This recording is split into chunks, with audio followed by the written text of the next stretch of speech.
My name is Marlowe. I am 35 years old. And last Thanksgiving, my brother added me to the wrong group chat by mistake. 62 messages.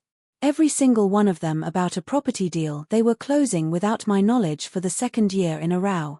My mother had typed it out without any hesitation at all. Make sure Marlowe stays in the dark until after the 30th. My sister replied 2 messages later. Same as before. Tell her the wrong date. My father added a thumbs up. I was sitting in a rental car outside a project site in Phoenix and I read every word from the beginning to the end. I screenshotted all 62 of them. And on Thanksgiving morning, while they were sitting around a table set for 4 instead of 5, I sent one message back into that chat. Happy Thanksgiving. Your title company already knows. The chat went silent. Then the calls started. 73 in the first 45 minutes. But here is what none of them had thought to verify. A document filed at the county recorder's office 11 years ago, signed by a woman who saw me clearly when no one else in that family bothered to. 62 messages told me exactly where I stood with them. One document told them exactly where the ground was. Welcome to Signed in Silence. Quiet stories about ordinary people who stop apologizing for existing. If you have ever been the person they planned around instead of the person they planned with, this story is for you. Drop a comment and subscribe so the next one finds you.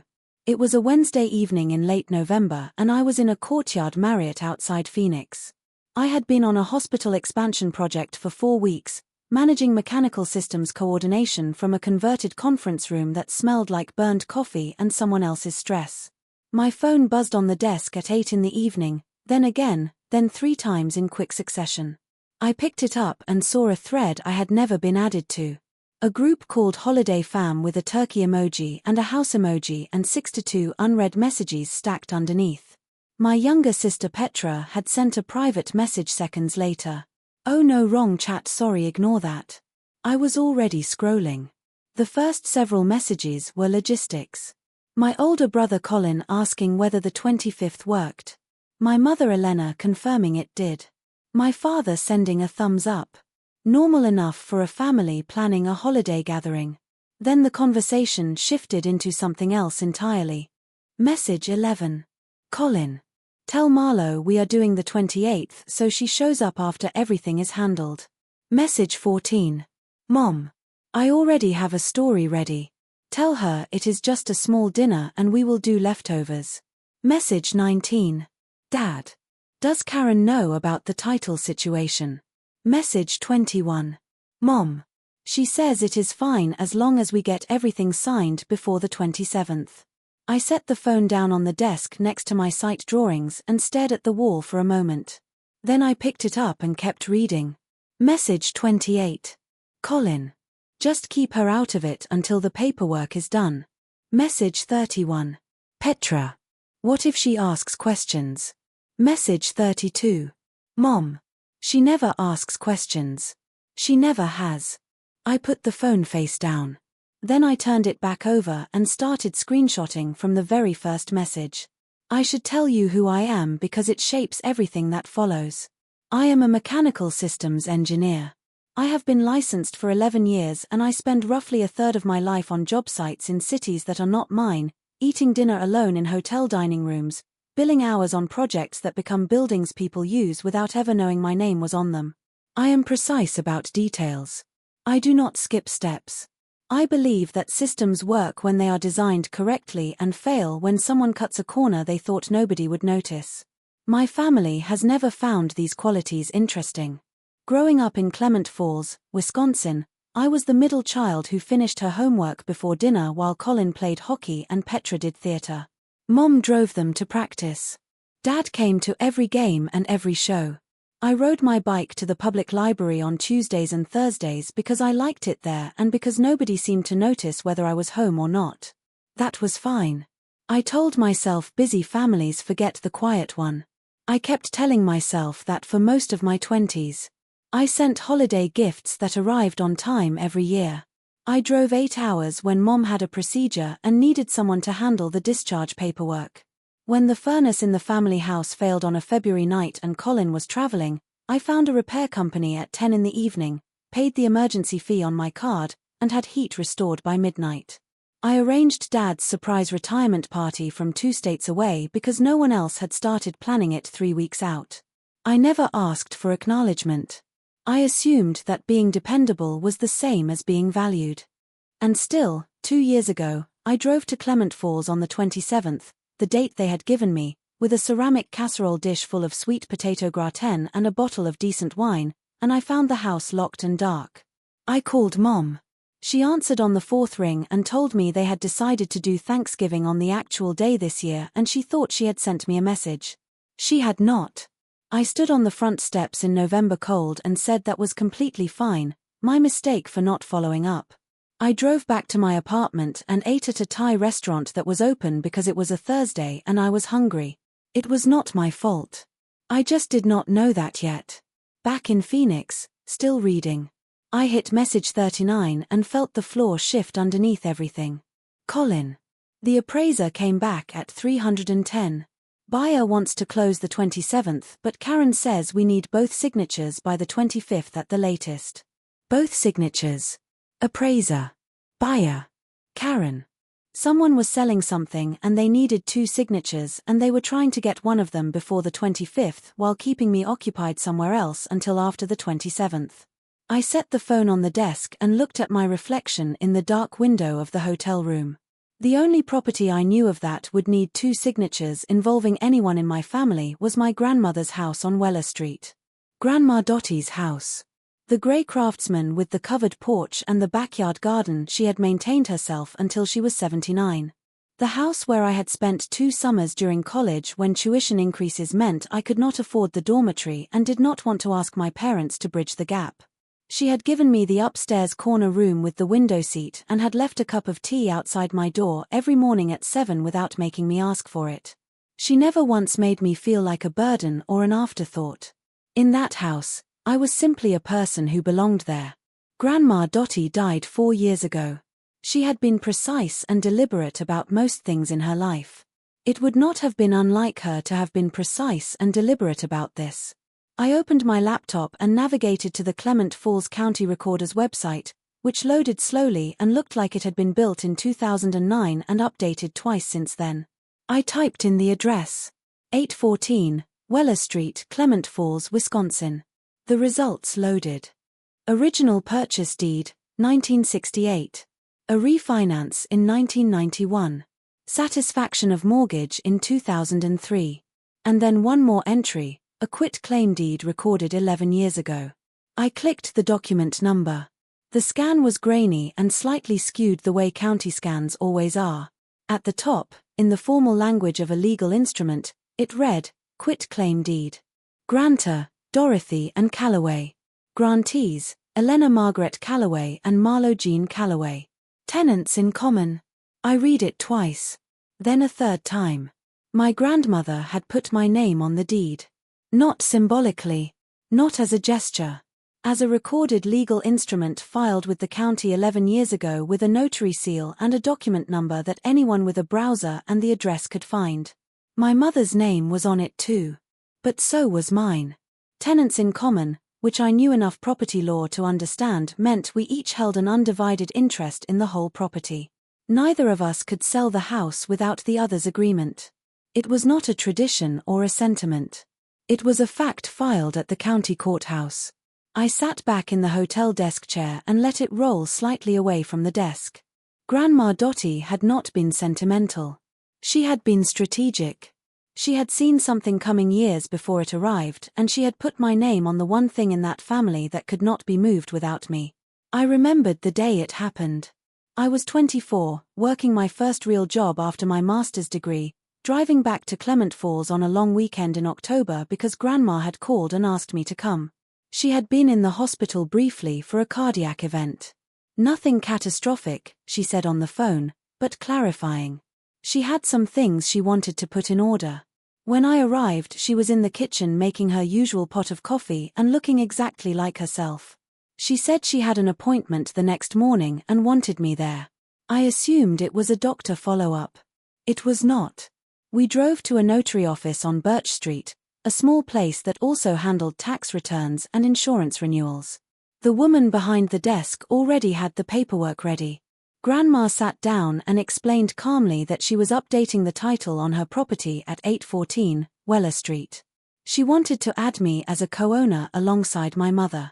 Tenants in common, she said precisely, so nothing gets complicated later and so Marlowe has something concrete that is hers. She signed. I signed. The notary stamped the documents and we dropped the originals at the recorder's office on the way back to the house. The whole process took less than an hour. When we got back, my mother was there. She had driven over to check on Grandma. Grandma told her without any preamble what we had done. Mom's face did a specific thing. Not anger exactly. The look of a person doing rapid arithmetic on something they were not expecting to calculate. You added Marlowe to the deed. Grandma poured coffee. Marlowe is on it now, same as you. Tenants in common. Mom looked at me briefly. Then back at Grandma. She lives in Milwaukee. She doesn't even come home for Christmas half the time. Grandma set down the coffee pot. The paper is filed, Elena. It is what it is. I remember feeling awkward. Like I had been handed something in front of someone who thought I did not deserve it and I did not yet understand the full weight of what I was holding. I understand it now. Back in Phoenix. 2 in the morning. The deed scan was open in one browser tab and the chat screenshots were open in another. I toggled between them the way I cross-reference structural drawings against field measurements, looking for the load that is not where the drawing says it should be. The deed said I was a co-owner. The chat said they were selling. The math between those two facts was simple and had one conclusion. They could not sell 814, Weller Street without my signature. No title company would issue a clean title policy with an unresolved co-owner on record. No buyer's lender would fund a loan on a clouded title. Even a cash buyer with no lender would have an attorney who would find my name in the county index and flag the issue immediately. My signature was not a formality. It was a structural requirement. I thought about calling someone.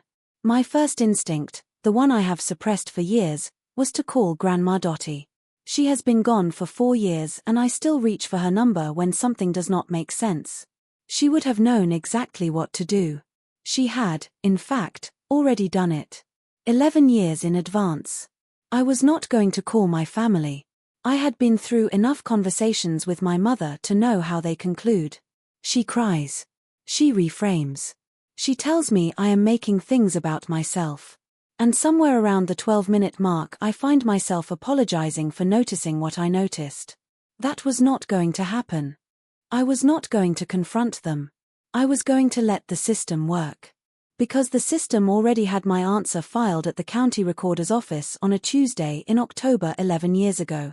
I closed the laptop, took out the brass key I had kept on my keyring since the year Grandma gave it to me, and set it on the desk next to the hotel pen and the scratch pad and the pile of site drawings. 23 days until the closing they were planning around my absence. The closing that could not legally proceed without me. I turned off the lamp and lay in the dark with the air conditioning running and thought about my grandmother making coffee in the kitchen on Weller Street, and I was not sad exactly. I was clear. The next morning, Mom called. I let it ring twice before I answered so my voice would have time to flatten into something ordinary. Hi, sweetheart. Her voice had the specific warmth she manufactures when she wants something to proceed without friction. So we are keeping Thanksgiving small this year. Just the 4 of us at home. But if you are back from Arizona by the 28th, we would love to have you for leftovers. The 28th. There it was, delivered on schedule, exactly as the chat had scripted it. Message 14. I already have a story ready. Tell her it is just a small dinner. That sounds fine, Mom. I will see if I can make it work. Do not bring anything fancy. Just yourself. She laughed. I did not. I said goodbye and hung up and sat in the parking lot of the project site for 4 minutes looking at nothing in particular. The worst part was not the lie itself. The worst part was how smooth it came out of her. No hesitation, no stumble, no fraction of a second where guilt had to be pushed down before the words arrived. She had delivered the 28th like she was reading a departure time off an airport board. I saved the call in my log. Noted the timestamp. 4 days later, Colin called. He was not as smooth as Mom. He was trying to be, but Colin has always talked too fast when he is managing something. He started with sports and weather and a story about his car and then circled to the house. "We are probably going to sell Grandma's place in the new year," he said, voice casual in the way of someone reading from a script they have not quite memorized. "Just makes sense. Taxes, upkeep, you know. Have you talked to an estate attorney about the title?" I asked. A pause. Brief. Just about a second too long. "Karen is handling it. She knows what she is doing." Karen. The same Karen from the group chat. I just said okay and let him change the subject, and we wrapped up the call in another 3 minutes. I wrote down the exact words he had used in my notes app. Taxes, upkeep, Karen is handling it. Karen was handling a sale of a property that required my signature. And nobody had mentioned my name to Karen. Or if they had described me as someone who would not be a problem. 12 days before the scheduled closing, I sat down at my laptop after my shift and found the listing. 814, Weller Street, Clement Falls, Wisconsin. Listed through Whitford Realty. 4 bedrooms, 1.5 baths, covered porch, original hardwood floors. Asking price $310,000. Listed 5 weeks ago. Contact agent for showings. The listing photos showed a house I barely recognized. The furniture was gone. Grandma's reading chair, the one she had kept by the front window for 40 years, was replaced by a rented sectional in grey. The kitchen had been painted white over the original green she had chosen in 1974. The garden out back, the one she had tended herself until her knees made it impossible, was cropped out of the photographs entirely. They had staged her out of her own house before they had even sold it. I sat with the listing open on my screen for a long time. Then I found Karen Whitford on the Realty website. Professional headshot, blazer, direct email listed. I wrote her an email that evening. I kept it factual and professional. The same tone I use for contractor correspondence. "Dear Ms. Whitford. My name is Marlowe Calloway. I am writing regarding the property at 814, Weller Street in Clement Falls, currently listed through your office. I am a recorded co-owner of this property as a tenant in common, per a quit-claim deed filed with the county recorder 11 years ago. I have not been contacted regarding the pending sale or asked to sign any conveyance documents. I am attaching a copy of the recorded deed and would appreciate confirmation of the transaction status and clarification on how my ownership interest is being addressed in the closing process." I attached the deed scan. I included my attorney's contact information at the bottom, an attorney I had retained through the State Bar Referral Service 3 days earlier after a brief consultation that had cost me $250 and had confirmed exactly what I already knew. "Your signature is not optional," he had said. "Without it, no competent title company will clear this." Karen called me the next morning. "Ms. Calloway, thank you for reaching out." Her voice was measured. "I have reviewed the deed you attached and I have also pulled the title report from our company. I need to discuss a few things with my closing coordinator. Can I call you back today?" She called back at 4 in the afternoon. "The title search has confirmed your name on the deed," she said carefully. "I need to inform the seller and the buyer's agent that there is an unresolved co-ownership issue. The closing, as currently scheduled, cannot proceed without your participation." "That is completely understandable," I said. "I would prefer all communications about the property go through my attorney." I gave her his name again. She thanked me and the call ended. I had not raised my voice. I had not made an accusation. I had simply pointed a professional at a public document and let her do her job. The fuse was lit. 8 days before Thanksgiving, an email arrived from Mom. No subject line. One sentence in the body. "Marlowe, can you sign the attached and send back before the 23rd? Estate administrative paperwork from Grandma's trust. Nothing major. Love you." I opened the attachment. It was a deed of sale. A legal instrument transferring all interest in 814, Weller Street, Clement Falls, Wisconsin from Elena Margaret Calloway and Marlowe Jean Calloway to a buyer named Douglas Hett for a purchase price of $310,000. My signature line was on page 3, flagged with a yellow adhesive tab and the word sign here in handwriting I did not recognize. Page 4 was a disbursement schedule. The full sale proceeds, after closing costs, were directed to a single account. Elena Margaret Calloway. Not split. Not divided. The entire amount to my mother's account alone. My name was on the signature line on page 3. My name was nowhere in the disbursement schedule on page 4. They wanted me to sign away my legal ownership of the only place I had ever felt like I belonged unconditionally in that family. They wanted me to do it for free. They had disguised the document as routine trust paperwork and sent it with a casual love you and asked me to return it before the 23rd. They had not hidden what it was. They had just assumed I would not read it carefully. I saved the attachment. I forwarded it to my attorney. I did not sign it. I did not reply to the email. I left it sitting in my inbox the way they had left me standing on a dark porch with a casserole dish 2 years ago. Read. Seen. Unanswered. That night I took the brass key off my keyring and set it on the hotel desk and looked at it for a while. Grandma Dottie had given it to me on a Sunday afternoon 4 years before she died.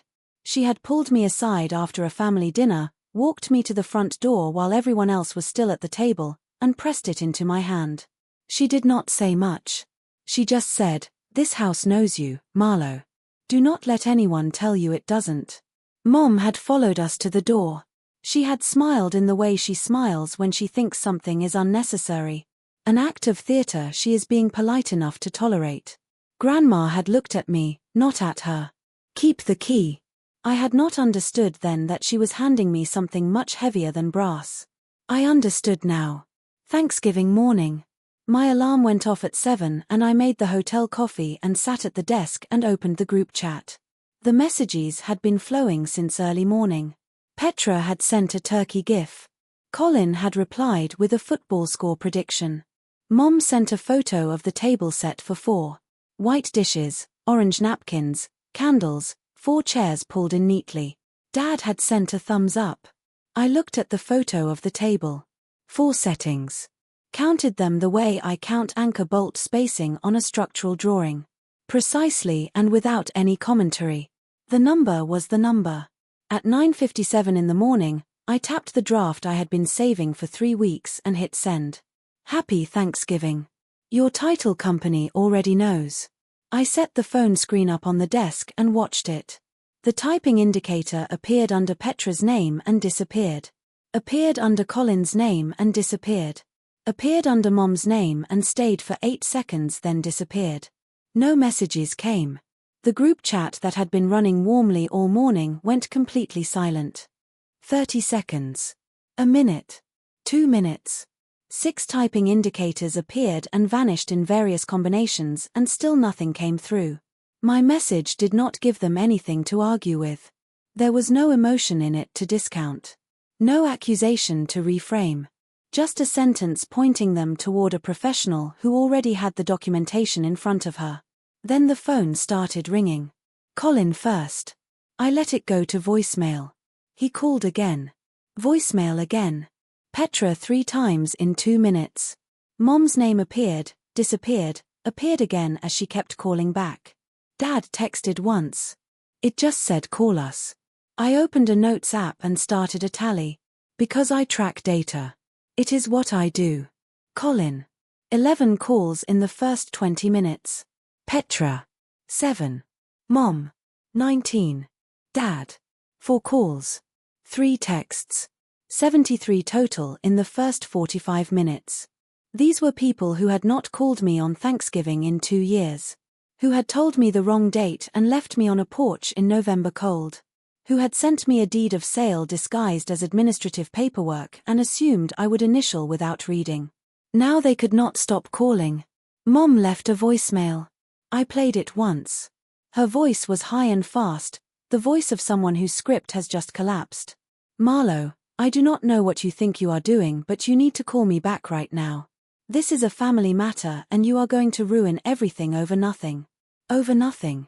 I played it a second time to make sure the automatic transcript captured it correctly. It did.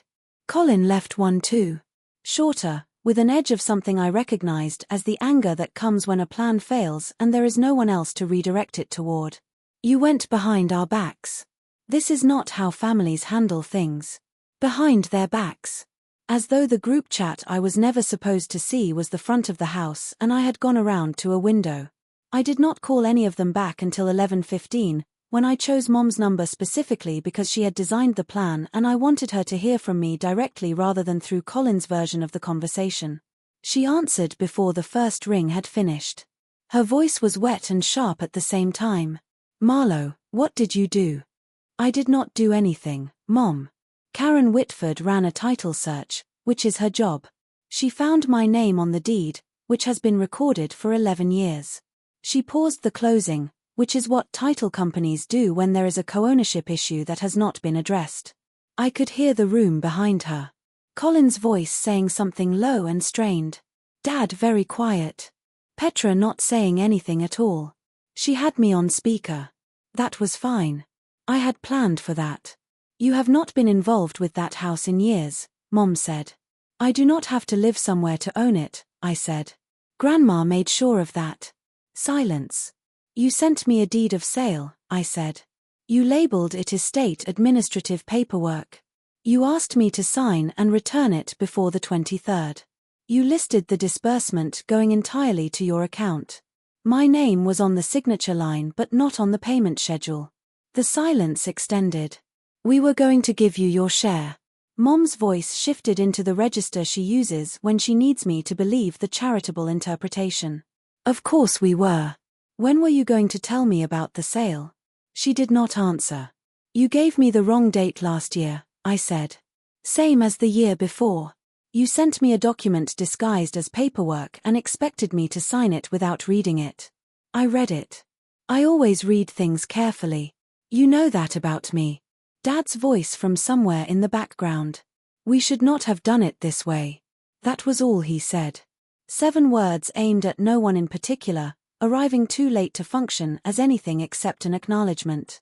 I gave Mom my attorney's contact information. I told her any further discussion about the property should go through him. I wished her a happy Thanksgiving. I meant it. Then I hung up and sat in the quiet of my hotel room and listened to the air conditioning and felt something I had not expected to feel. Not victory. Not satisfaction. Something quieter than either of those. Completion. The closing on the 27th did not happen. Douglas Hett, the buyer, withdrew his offer 4 days after Thanksgiving. His agent communicated that with an unresolved title dispute and no clear timeline for resolution, the client was not willing to wait. Karen Whitford confirmed through my attorney that the listing was being suspended pending resolution of the co-ownership matter. Colin's mortgage on the family business, the auto detail shop on Route 12 that Mom had co-signed 2 years ago when the original loan came due, went into technical default in December. Without the sale proceeds, there was no lump sum available to cover the balloon payment, and the monthly revenue from the shop had not been sufficient to service the debt for several months. I did not learn this from my family. I learned it from Petra, who called me in January in a voice that sounded smaller than her usual voice, and told me things were difficult and she was sorry she had not said anything sooner. I told her I appreciated her calling. I told her the property conversation needed to go through proper channels but that I was willing to participate in a mediation if one was arranged. The mediation happened in February. A neutral third party in a conference room in Madison. Mom and Colin on one side of the table.